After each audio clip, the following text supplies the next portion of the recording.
everyone. Thursday night, 9 o'clock, time for the Handicap Rugby Chat That Matters.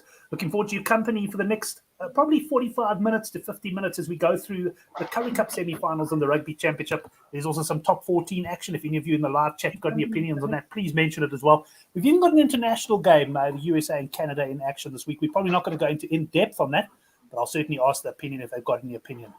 The panel, should I say, if they've got any opinion on that. But first up, welcome also to all the boys joining us on the live chat. I see the first comment is from Helcott. Helcott, welcome to the show. Look forward to your contributions, guys. But let's get straight into introducing the guests now. And starting off on my right-hand side, he's looking very cultured this evening. He's drinking out of a glass. It's welcome to the conductor. Good to see you, mate. Yeah, thanks, Brent. I'm trying to domesticate myself. I'm actually wearing a clean shirt today, so it's actually quite amazing though with the lockdown. I was actually thinking today, like how often you don't mind going to the shops looking a bit ragged because you've got the mask over your face, so most folks won't recognize you at the Woolies. So so looking a bit better today. But yeah, thanks. Always happy to join you boys for the not much rugby this weekend because of NPC, but there is obviously top 14, those kind of things kicking off. But hopefully next weekend there'll be a bit more NPC and a bit more Rugby Championship. And we're heading towards the opening of Gallagher as well. So hopefully slowly but surely more rugby on the way. Plenty to chat about over the coming weeks, no doubt about it. Someone else pointing out there is some Pro D2 action. I'll never forget last week when there was hardly any rugby. Suddenly the boys are all studying the Pro D2. And welcome also to Wager Warlock, Oracle, and Guy Stone. Oracle, good to have you on. And Guy, I've been meaning to give Guy a shout to also join us on the show again sometime soon. Guy, good to see you there, mate. Just as I bring Chris in here, just to comment on the mask there, conductor, I must say, many a time in the shops these days, I find myself, where you're like scowling or you're pulling a face that you would never normally pull, but because you got a mask on, you do it. And I'm just worried when we eventually get out of these masks, I'm going to be seen with some pretty strange faces being pulled. But let's go down to the bottom of my screen, and it's at the Crow Tips. He's been on flying form with these doubles and trebles that he's been tipping alternative points lines. I know you're getting a hell of a following there, Chris. I see every time you tweet, it gets about 25 likes. So good to see you going well. And not a lot of rugby to talk about, but give us a little, without telling us what the bets are. You got anything strong for us this weekend? Like the games that are on today, I'll definitely be getting involved. So looking forward to it. The mighty Western Province snuck into the semis there, so looking forward to that one as well. So you're going well, but also I just realized and you guys pointed out, I know I'm doing these doubles and trebles, and you guys don't often always get those alternative lines that I'm punting in the South African markets, if that's right, if I'm not mistaken. So do apologize for that. So if I do find any I do also have strong singles sometimes. I'll probably stop putting them out again, but just that strategy is just working really well for me at the moment. So no problem at all. If the strategy works and it's available somewhere in the world, then as far as I'm concerned, a lot of French. Let me tell you that South African punters will make a plan. But before we get into the rugby Ross is trying to open up a Boyle Sport account. Yes, I see a lot of your stuff's at Boyle Sports. But before we get into the Rugby Championship, I just want to bring up something, and we're going to go check the Sportingbet site now, because last week in the Best Bet newsletter, and you can get a link to that at the bottom of the thread, I said 8 units Australia plus 20.5 at 70-20 at Sportingbet. And I said this bet comes with Graham's guarantee. And then I thought, if I'm guaranteeing the damn thing, I better put something up. So I said, right, if this bet is available at kickoff at Sportingbet, I will do next week's show topless. So that's what I won't say you've got it to look forward to, but as you can see, I'll make sure the bottom half I can tell you is not in, but we'll have the top of him. But I've got a feeling I'm not going to, and I haven't checked Sportingbet, but I have looked around elsewhere. But let's quickly go to Sporting. I'm going to go to Sportingbet now and just quickly have a look at their price and just see if I'm in any danger whatsoever. Last time I checked their side, it was plus 19.5.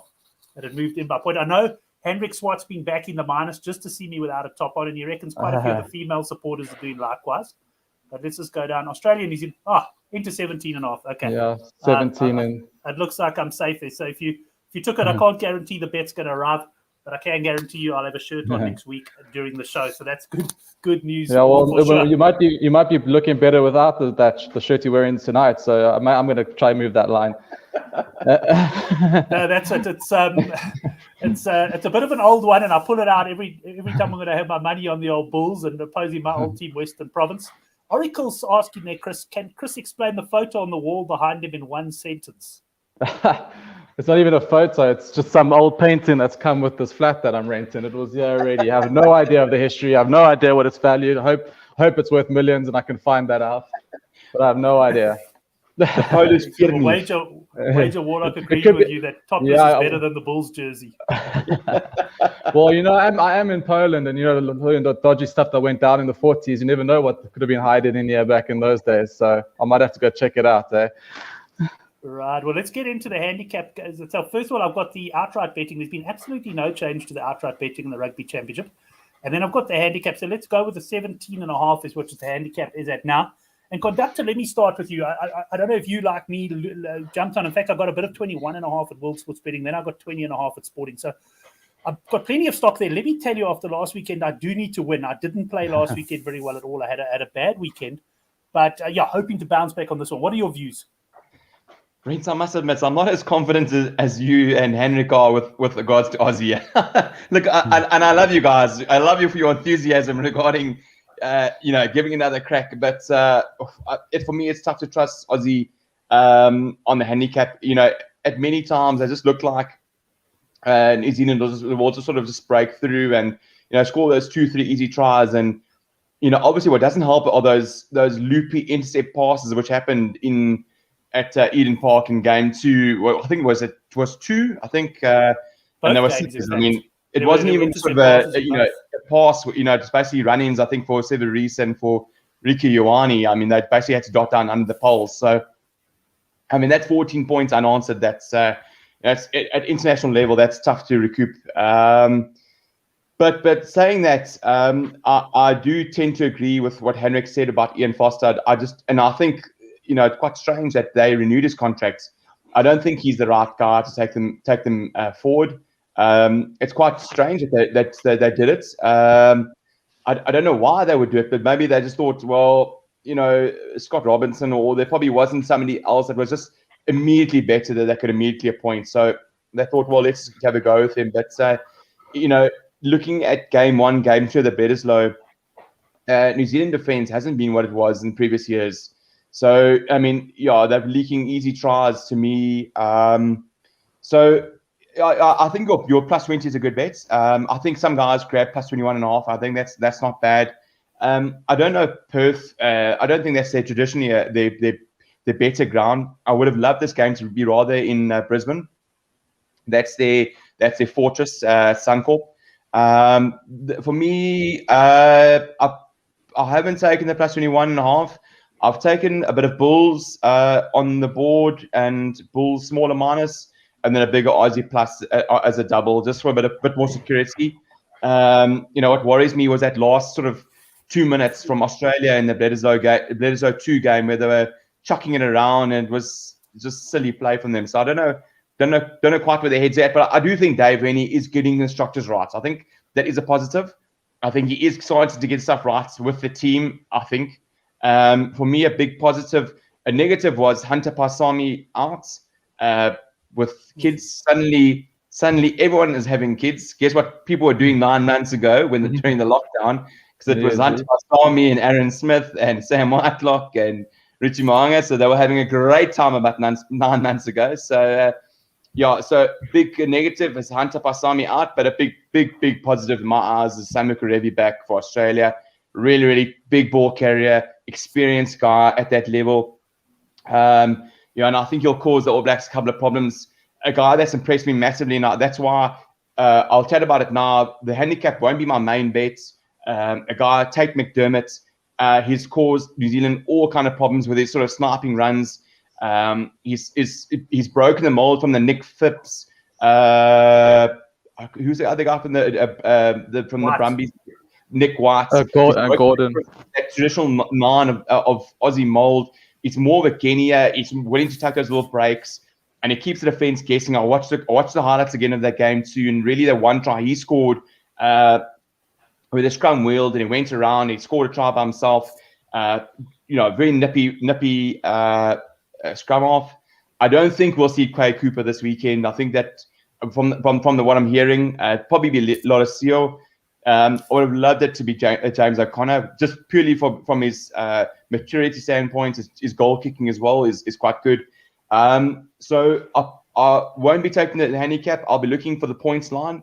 I'm hoping for a points line of around 53, 54.5, which will give us about 37 for New Zealand and then hopefully 17.5 for Australia. And that'll be Australia overs will be my main play there. The only thing is Lolesio is not the best goal kicker, obviously. But to me, Australia did have a bit of scrum dominance in both games. I'm hoping that'll continue, especially at home with Taniela Tupou. I think a couple of key players missing. Richu Mawanga, for me, very, very key sets up in the All Blacks. Sam Matlock, his leadership experience, as well as Aaron Smith as well. So, really, really key guys missing. And even Dane Coles, I mean, he's a bit filthy at times, but, he does score a couple of good tries for the All Blacks. So I think missing a couple of key players. Bowden Barrett defensively is not the best.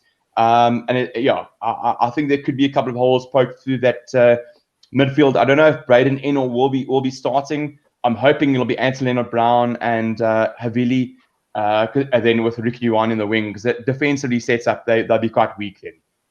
Right, so you're going Australia points up to around 17.5. Not that confident on the handicap. I, of course, am confident on the handicap, but I've joined Henrik here as well, taking about a 9-1 Australia. Now, it wasn't that long ago that I was also bullish about Australia, and things ended in tears. So let's hope it's not the case again. Chris, what are your thoughts on this one? Anything for you here? Well, I don't know if I can top that preview by Conductor there, because I think he's hit every nail on the head there, and I'm pretty much on board with everything. Much for you to do there. Yeah, I know. But the thing is, I actually agree with pretty much all of that, with all that sentiment there. The points, I mean, it's been point scoring games the last two games. I don't see any difference here as well, as Conductor was saying. The odds over points has worked beautifully in the last two games in my bets as well. When it was at 12, even at 17, happily take 17. Like as we were saying, New Zealand's defense and discipline is out the window. And I think even with the changes they made, they'll probably be even more looser. So I see Oz scoring over 20 points, not a problem. I still like New Zealand on the points too, but this time round, I love it. I love that double Conductor as well. Love to see it. But I would probably be going on teasing the points down to like Oz around 12 points. I think that's a banker. And that'll be my thoughts. And in terms of the handicap, like I said, I'm not going near it. I don't even year in this Aussie win nonsense. But no, but it's like if like I said, I would have gone on. I was happy to go on the plus the first game it came in. I would have gone the minus last game. I think back in Perth, the amount of time that's passed, I think this is like the third game in the series. Oz do come to the party. So if I was to bet on the handicap, I'm back in the handicap to come in, but I'm not touching it. The Oz points will be fine for me. Right, let's just go back to Conductor, because I know Conductor's done a lot of homework on the outright markets and that, yeah. Oracle XL is saying, which of course is Oracle Rugby, is saying, please explain the whole Rugby Cup schedule. As far as I know, Conductor, they're playing basically all of it in Australia. I'm not sure of the grounds, but there's definitely a couple of double headers there, are there? Yeah, Brent. So from what I understand, that's all in Queensland because of obviously COVID restrictions. Sorry, I'm not going to look at my phone, but as far as I understand, the next two fixtures are in Townsville, and then the next two fixtures I think are in at Suncorp, and then the next two fixtures. So it is double headers, like you say. It's double headers the whole time. From what I can remember, what I've seen, double headers. So I think our 100th test versus New Zealand, which is a bit poor. I don't think they've finalised it as yet, but it may be a curtain raiser for Australia versus Argentina, which is a bit poor, but I doubt it. I think they'll reverse it. But yes, it's going to be a double header the whole time. This test, of course, is in Perth, though, eh? Say again? This is in Perth. This is in Perth, yeah. This is in Perth, and then they all fly to Queensland for the bubbles and all this other nonsense. So. Then it's all in Queensland. Yeah, it's sort of spread around Queensland for the games. Yeah, Townsville. It's a really beautiful stadium. It's right on the river there, very very picturesque, etc. And then I think the second double header is at Suncorp, and then I can't remember the next game. But it's spread. I think it's spread around a bit. Spread around in Queensland. No, that's fine. I think you've answered the Oracle's question there. Right, let's move on to the Currie Cup, and I'm going to start with Chris. Probably no need to tell you where my money's going on here. I handicapped this game minus 12.5 Bulls. I see it open 9 minus 9.5. It's edged out slightly to 10.5. You're a bit of a Province supporter there, Chris. Do you think I'm on the money, or what do you think of this one? Well, just I don't even know where to start with Province, right? I mean, the season that they've had, and like I think I made a comment on it that they didn't deserve to probably make the semis as well. But they actually have found it. I mean, barring that Griquas game against Lions, they were strong. Obviously, Sharks, they were strong. It's the semi-final. It's for me, like I'm totally like what Oracle be doing here. That's the wrong favorites. That 10 needs to be on the other side. Province minus. And I'm only joking. I think I didn't cap it. I didn't cap it at 10. I think it's going to be closer than that. Bulls will win this game. Bulls are set up to play rugby, knockout rugby. They're at home. They'll do the business. But I think Province will arrive and they'll give Bulls a good game and they'll run them within. I won't be taking the minus handicap. I won't be on the Bulls tomorrow. Tomorrow night. Yeah. Yeah, it is tomorrow, Friday. Yeah, yeah. We'll come back to you now. Get your opinion on the points, although we don't unfortunately have points lines, or unless anybody in the live chat can point out any points lines for us. First of all, before I bring you in, conductor, Wager Warlock just coming in, and I had a quick look at the teams as well. No Rus and Kalant on the bench. I see wearing the number 24 jerseys. I'm with the Wager Warlock here. I think the Bulls are actually going to cruise home. You know my theory on semi-finals and finals. The team that the favourites will just be happy to keep knocking over the 3-pointers. They've got Goosen to do that for them. I think the Bulls are going to win this, and they're going to win it comfortably. Conductor, talk me out of a big bet on the Bulls. Well, Brent, when you got the Barberton daisy right over your heart, it's difficult to talk you out of anything Bulls related, I guess. But it is. I must admit, if you're going to wear one jersey, at least you're wearing the right jersey with that the old school Bulls top there. I can see a Donny Rousseau in that top crashing over from about 10 meters away. So. Good memories with that Bulls top. Brent, I do agree with you, and I think I do agree with some of the guys on the forum. The Bulls have been a bit arrogant. They were very arrogant last week in their game, which cost me a lot of money. Actually, a lot. I lost a lot. I needed that 6 Bulls try, boy. I had a lot. Yeah, I mean, I was on the minus. I was on the Bulls over 5.5, and then over luckily my over 38.5 arrived, but man alive, it was very poor play from the Bulls. But I think this Bull side is gonna be too strong for Province. Province needed to win last week, and they scraped in the last minutes with that last minute try to win it. Evan Rose is a big loss for them. He's really been captain. He's been Captain America for them. He's been that guy that'll score the try and get the team pumped up. Without him, I think they look a bit flaccid. Maybe some blue pills they might be needed just to get them up for the game. But no, I don't know. I don't think. I don't think they're going to be able to compete at Loftus at altitude with a very very strong Bulls team. Marcel Courtier's back. Harold Foster in the centres. I like him a lot. It's a very strong Bulls side. Gallant on the bench. What stage? If he's injured, he should be starting. Right, really, he's been one of the better Province players the last couple of weeks when he's played. For me, the only thing is the Bulls' defense hasn't been great. It's really been very very bad the last couple of weeks. So that's why I'm hesitant to go on the minus. So like I said, I'd rather take in Bulls on the board with a bigger Aussie plus or Bulls minus 2.5. Which will give you that 33 or 35 to 10. But sorry, I'm digressing. My money would be on the minus, rather than the plus. Right, and if I had to give you a points line of, say, 55.5 here? With AJ Jacobs, it's tough, I'd probably go on the overs at altitude. Goosen Timswell aren't bad goal kickers, but I just don't know how many points Province are going to score. It's a tough one. I do think it all depends on the frame of mind the Bulls are in. If they're really up for it, the Bulls should walk over them by 15 plus easy. The positive is, for me, is I think Jake White is a far better coach than the alternative coach. I'm not going to mention his name, but Jake White does know knockout rugby, and he will get the guys up. It's a far bigger Bulls pack. I can see them really rolling over here. Right. Yeah. Wager Warlock just mentioning the signing of Bismarck Du Plessis. Interesting one, that. And the Bulls have certainly Yes, sir. loaded up on a lot of old South African players. Chris, I'll come to you now. Sure. The points, you want to have a comment on there?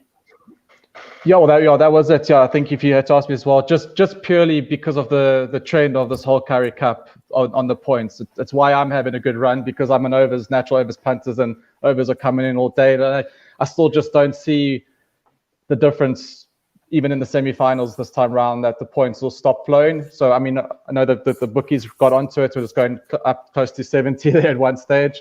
But at 55, I would still be inclined, because, like I said, Bulls do league points. Province certainly lose league points. And I still think it'll be the same. And look, I agree with your trend, because I was actually opposite to you. I always thought knockout rugby was much closer. When you mentioned it over the last day, I've been tracking it, and you're right. Looks like the favorites do actually end up pulling away. And I like that strategy. I back that. I think you're right there. But just on my views of what I've seen in this Currie Cup, and you guys called it. I think we all burnt on the Pumas, the Bulls against the Mites on the Pumas last week. It's just too much uncertainty around those defense patterns and systems for me to confidently back a minus, even in the semi-finals. So I won't be doing that. I know, but obviously, awesome. Good luck if you back in that. But that was just too uncertain for me. Yeah, very confident pick by me there. I like the Bulls. I'm going to shop around for about a 9.5. Let's start with the next game, and we'll start with the conductor. Sharks minus 9.5 against Griquas. I also handicapped this game conductor as Sharks minus 12.5. Perhaps a bit more nervously, though, because I know the Griquas are capable of turning it on. I think they beat the Sharks early on in the season in Durban. But 9.5 points. Griquas, have they already achieved all that they set out to do this season, or do you think they can lift themselves in Durban? Brent are a tough team to call. They almost bottled it badly in Kimberley last week. They looked like they had massive stage fright. The lights were on them. They were ready to do their showpiece. The dad and the moms were in the crowd with the video cameras rolling, and man alive, they froze. They could not get one thing right. So it was probably the worst game I've seen Griquas play this entire season. They were very, very poor. The lineouts, they lost 7. I think they lost, if I speak under correction, I think they lost 7 out of 8 lineouts. Eventually, I think like my son's team this afternoon. Eventually, the Pumas locked like ours. Just throw us the ball. We're going to get it anyway. Let's just start and let's carry the game on. So the Griquas were very, very fortunate to win that game, and it just shows you it came down to a lot of hard work by Sergu, they lose to Sergu, Steenkamp, and sorry, I've just forgotten the other guy's name. But look at me. Yeah, very, very, long week. But it's very, very hard nosed. It probably, if you want 3 guys to fight for your life, it's probably the loose of Griquas. Is he Afrikaans? Yeah, he's definitely. Checking. It's a fun to something. Sorry, it's been a bit of a week.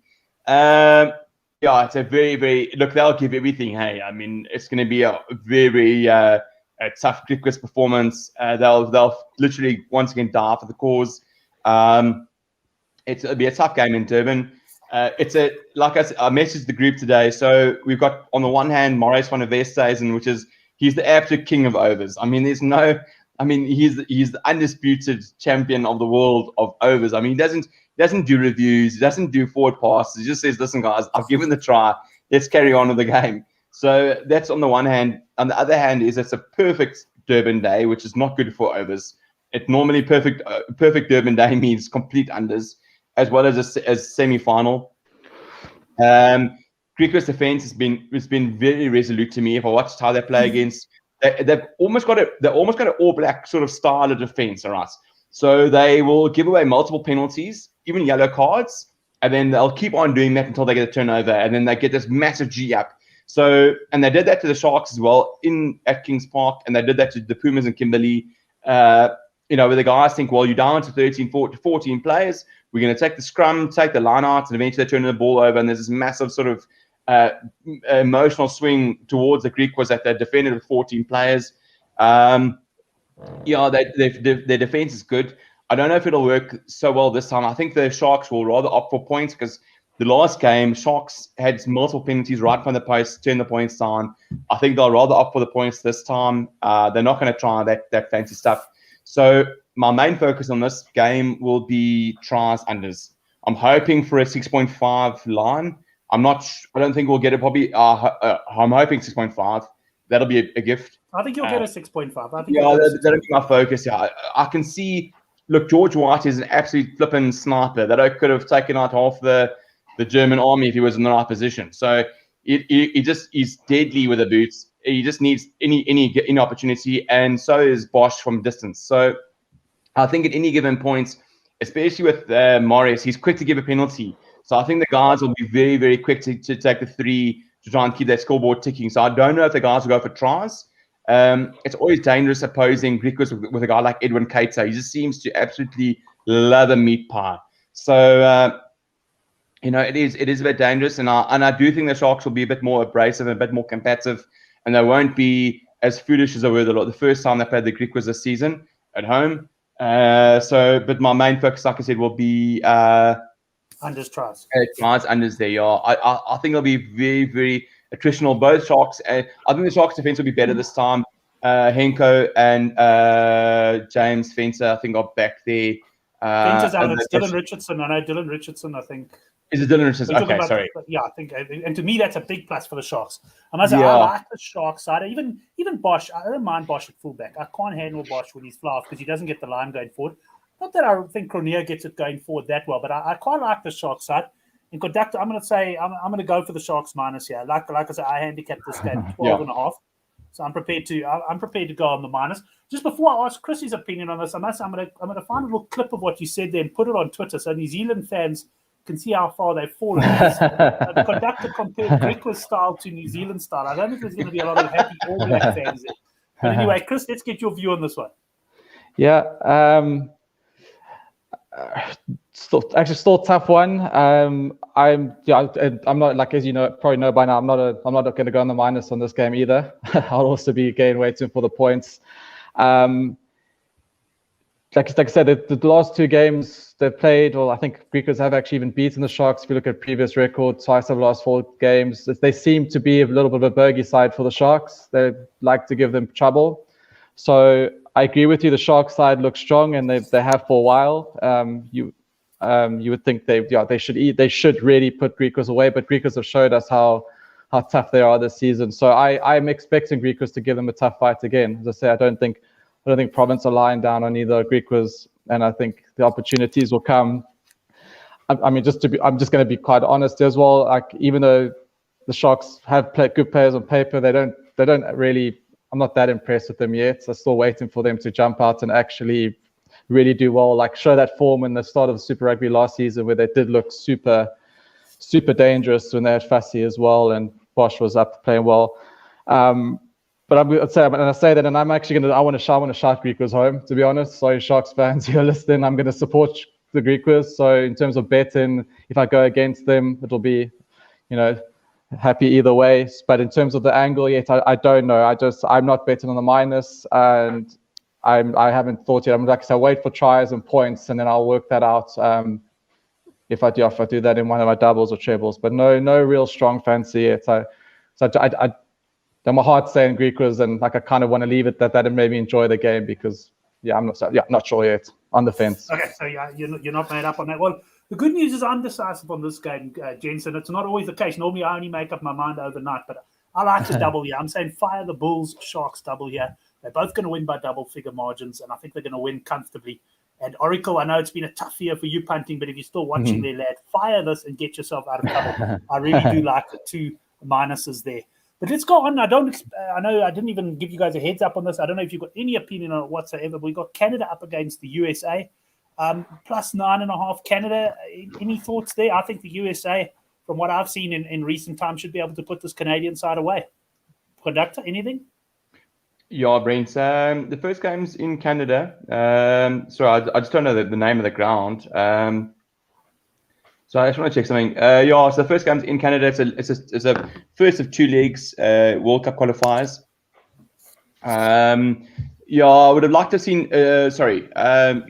First game in Canada. Not too dissimilar side that started against Ireland in those shivers. I don't mean what month is it? When did they play Ireland? It was about July, or it was June, July. It was July, yeah.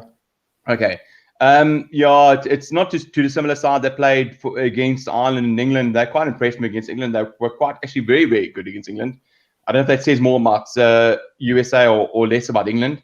I think they took a bit of a tonk against Ireland, but a decent enough USA side. AJ McGinty on the bench. What I'd love to see him starting.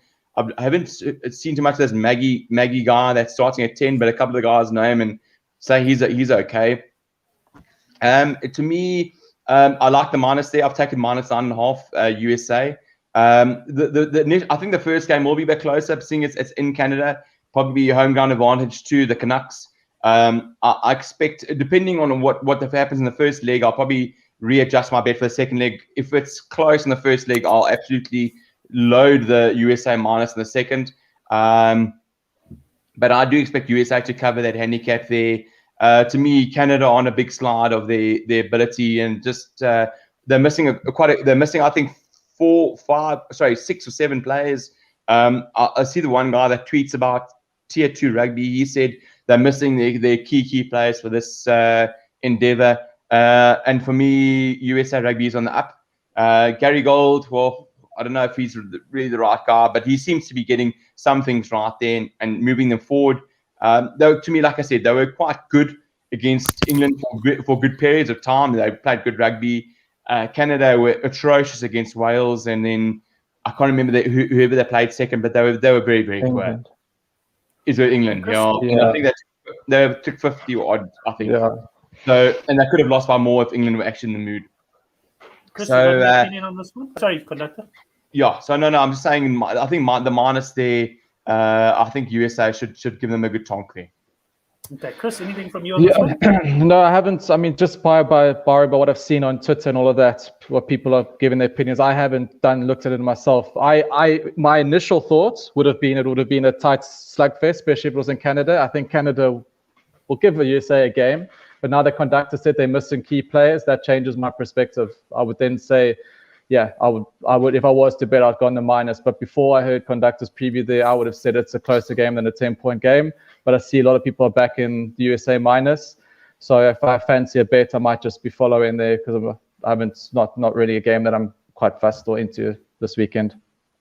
Right, Chris, anything? I'm not going to run through the games. I don't even know if you guys have looked at it, but I did notice just before I popped on, there's top 14 starting. Yeah. You got any fancies there at all? No, not first week. No, I need to give not that any form matters in French rugby, but I need to see a few games. But there's some juicy games. Stade Francais Racing going to be a cracker. Toulon Montpellier, Toulouse, La Rochelle, I think it is. Yeah, so good games. So I'm looking forward. I'm going to definitely get involved watching it and stuff. I might just see how I feel before a game, but nothing will stick out now pre-game. I think even Toulon play Montpellier. I actually think I might back Toulon to actually take Montpellier there. I think that's just a hunch. Almost a choice game at Sunday. Yeah, minus at home. 1.5. I think Toulon are going to be amped at home for that first game, and probably so that's a game I might look at. Right, and conductor yourself, the top 14. Let me ask first of all, are we getting any coverage in South Africa? No, not really, Brent. I see SABC are covering, I think, the Sunday game, but it's delayed by 15 minutes. So I'm not sure if it's... Geez, how can you do that? Yeah. I mean, only the most foolish bookmaker is going to take a bet, man. Have you guys not been paying your TV licenses, or are they getting you guys back there? Or? Thank you, SABC, for delayed live coverage. Okay, so in other words, we're not getting the top 14. You have to stream it. Yeah. So I'm trying to find a good. I'm trying to find a good streaming site because I don't mind. I actually don't mind paying for the streaming. I subscribe to Flow Rugby for the NPC because I'm so tired of waking up at 4 a.m. and having to search for it. What's worse than waking up 4 o'clock to watch Village Rugby? It's waking up 4 o'clock to watch Village Rugby and still not be able to find the stream. So. I subscribe to Flow Rugby, and that's quite good. They give all the NPC stuff, and they give the USA stuff. They'll show the game on Saturday night, but I'm still trying to find a reliable. What sort of a subscription would you be looking at there? How does it work, conductor? 450 rand, which is a bit dear. Which is a bit dear. Considering it's over and above the DSTV, which is about $900. But the thing is, my mantra is that what I've got riding on, Hurricanes or a Turbos game is far in excess of what that subscription is basically on one game. So I don't mind forfeiting that, because there's nothing more frustrating than like pop-up ads for like Amsterdam sex shops and all this kind of other nonsense. When you're trying to find a stream, you're like, oh, geez, guys. Yeah. I just want to watch the rugby. So I'm trying to get on some of those streams, and I mean, you're going to clear your cookies there, conductor. Yeah, I don't get those sort of things, but I also. Conductor, serious question on the stream as well. Is it like watching TV? In other words, does the betting link up, or are you watching it a minute and a half? Sometimes it's behind. It's so funny that sometimes even the Super Sport, if I stream from my iPad, it can be from 30 seconds to 2 minutes behind.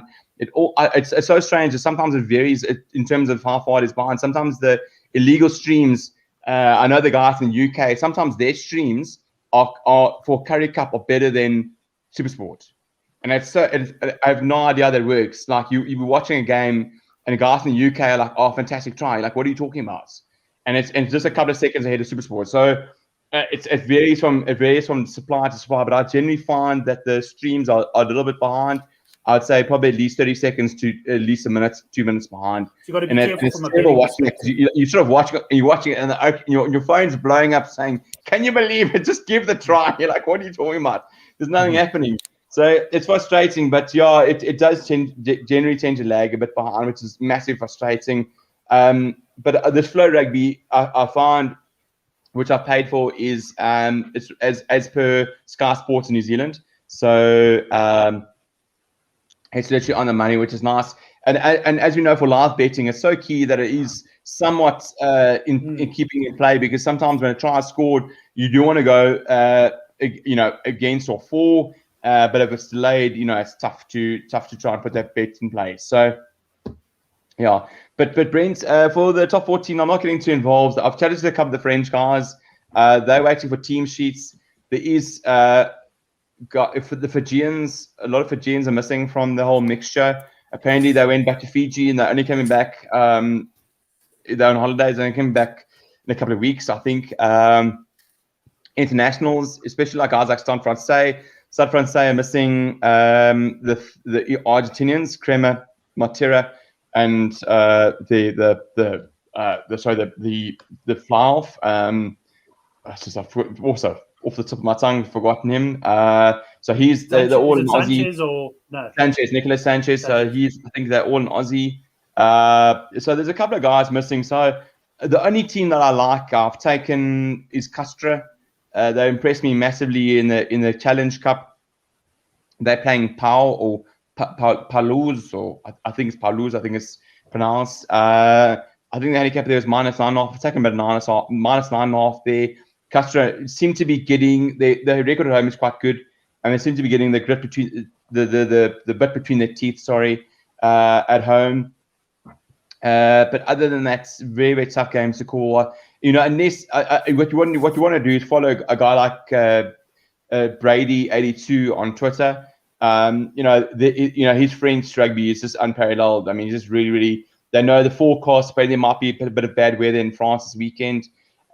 He knows all the squads, all the sides, stuff like that. So, nothing big for me, especially on the first opening round. I'd rather keep the money dry for the Springboks next week. Right. Well, just someone else coming on there, and it's UBV, which I think is Union Bordeaux to smash Biarritz there, and they're -6.5 favorites there. But that takes us to the end of that oracle. I do remember on occasions, I'm not sure if I remember that specific one, but I do remember pausing on occasions and then starting the thing up again. And sometimes betting, thinking you're getting a great deal, only to realize you are 2 or 3 minutes behind it. I've done some silly things like that in my time. In fact, the most famous story for me was one day SuperSport had the Western Force v Stormers game scheduled at 7:15 on a Sunday morning. So I woke up at 7:05 and I turned on the TV and I saw Force flags waving, and it's pissing with rain, absolutely pissing down. So I start selling shirts. I start selling points. I mean, I get carried away. I really go crazy. And then eventually 7:15 comes in and the game doesn't start. What had happened, SuperSport had got the time wrong. They only started the game at 8 o'clock. And they were showing the previous week's game of the Force. And all I saw was the crowd and the rain pouring down. And normally when that happens, the markets move really quickly. But in this case, I was pumping the unders, and needless to say, the markets never moved. And unfortunately, I took at that stage, what was certainly my biggest ever hammering on a game. I absolutely got slaughtered, all because I wanted to sue SuperSport. But at the end of the day, I could only say to myself, I was an absolute idiot for not checking a little bit more carefully. I should have noticed maybe the other flags in the crowd. But anyway, gents, let's move on to the best bets of the weekend now. And this weekend where I'm, as I say, coming out of a bad weekend, big money riding on Australia, but I like a few other things as well. But let's first see what the boys fancy. Let's start with you, Chris. So my best bets will definitely be the Oz points if you're going to go on the single. But as I said, I'll tease that points down into a double. Definitely Bulls for the win. We'll work out what I do there on the cap. If I do the cap, we'll take Bulls in a multi, and then I will also tease up Greek quiz. I'm not seeing. I mean, I think Bulls can beat Province by 20. Sharks aren't going to beat the Greek quiz by 20. So I'll give the Greek quiz some more points there in another double or treble. So I'll be mulling on that over tomorrow before the Bulls game kicks off. But that's where my sentiment will be. That's what. If I was going to take single Oz points. Right. If you haven't subscribed to our newsletter yet, and you want to see more Graham's guarantees come romping home, then click on click on the link just behind here, and also pop onto the Good for the Game forum. It's been a pretty quiet week on the forum. I felt a bit lonely there, but it's because the bookies, I guess, have got the lines about right, and we haven't had any NPC or anything to talk about. But certainly, I think as the points lines come out, we're going to get a lot more action there. But conductor, let's get your best bets of the weekend, please. Yeah, Brent, definitely a bet that I've been lining up, but obviously depends on what the points comes out at. Massively over on Aussie points. I'm hoping there'll be a good Perth crowd. Like I said, not traditionally the best ground for them, but I'm hoping it'll be a very big, a decentish Perth crowd too. And I'm hoping with all this nonsense with regards to New Zealand delaying their trips and stuff like that, I hope it gets underneath the Aussie skin and really gets them pricked up and really angry and and fired up, because they really need a good performance now. We need the Wallabies to come to the party. But my pension plan is looking rather slim, especially after Edward Kieswetter took a chunk out of my ass this weekend. So I think we need the Wallabies to come to the party, and I'm hoping Dave Rennie will get the guys in the right frame of mind. I'm hoping that guys like Karevi and Korobeti will come to the party, and please keep Matamua as far away from looping passes as you can, and the game will be close. That'll be my first preference. My second preference will, like I said, will probably be a small Bulls minus. I like the minus 2.5 on the Bulls, and then a bigger Aussie plus, maybe a 26 or a 27 Aussie plus, and they'll give you a nice little multi. And then as far as Currie Cup, I think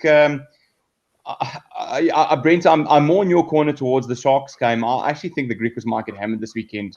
So I think that sort of Stalingrad defense that they trying to initiate, where they being very negative, might backfire against them this weekend with guys like Leroux and Grobler in the lineouts.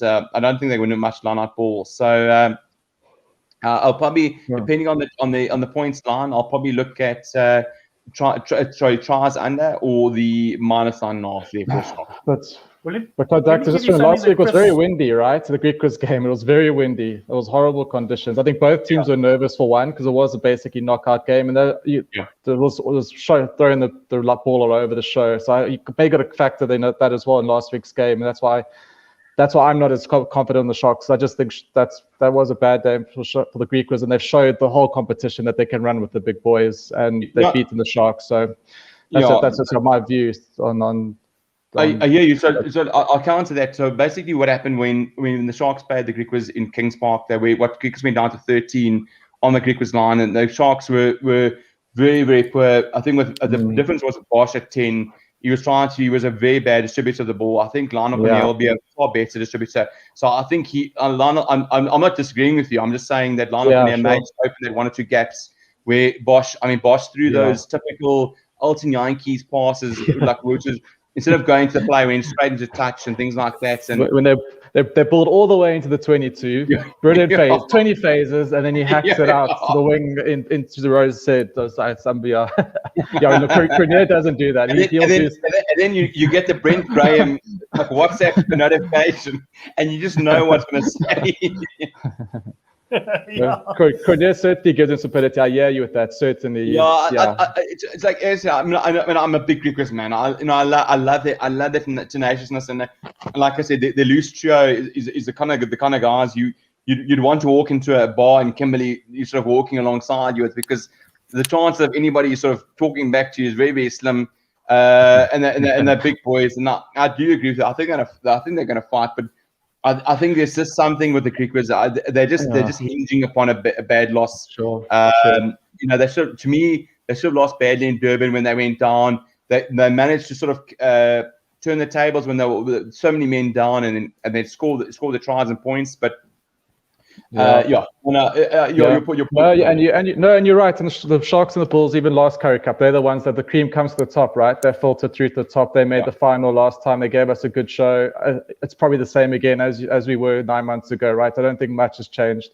And you're right. I mean, I'm going to do my strategy like we've just spoken about, but I think I'll do a little loyalty novelty bet there, Brent, and I'll follow you on those minuses, and I'll show you the slip, and I'll be with you, and there's some money. Yeah, I was going to say, I'll think about the stake. It's a bit of an alternative. It's not the points lines, but it's alternative handicap. It works out at, I actually can't even tell you what it works out at 33 to 25 at WSB. And I'm actually not sure what to say about that, because I have no idea what 33 to 25 is, other than I know it is bigger than it's just these minuses in the Currie Cup scale that I live in Harlem me. But the thoughts of what your points and your thinking of why to go on the minus makes perfect sense.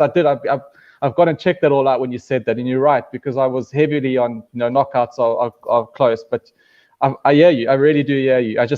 Minuses just make me so nervous, especially Currie Cup. But I will probably I'll have a little play there. I'll work it out. I'll share it with you.